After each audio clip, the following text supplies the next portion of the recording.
ओतूर परिसरातील गाढवेमाळा भागात सध्या बिबट्याच्या मुक्त संचारामुळे नागरिकांमध्ये भीतीचे वातावरण निर्माण झाले आहे। पूर्वी रात्रीच्या वेळी दिसणारा बिबट्या आता दिवसाढवळ्या फिरताना आढळत असल्याने शेतकऱ्यांनी ग्रामस्थ अधिकच धास्तावले आहेत। स्थानिकांच्या म्हणण्यानुसार बिबट्या वारंवार वस्तीच्या जवळ दिसत आहे, त्यामुळे शेतातील कामे करणे कठीण झाले असून शेतकऱ्यांसमोर मोठे संकट उभे ठाकले आहे। आता आम्ही दिवसाही घराबाहेर पडायचे की नाही असा प्रश्न ग्रामस्थ उपस्थित करत आहे।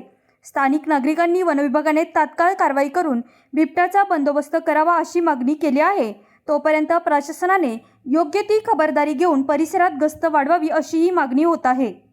आता सकाळी 8 वाजले, सकाळचा वाघ आपण पाहू शकता। गाढवेमाळा ओतूर ओतूर गाडीवाला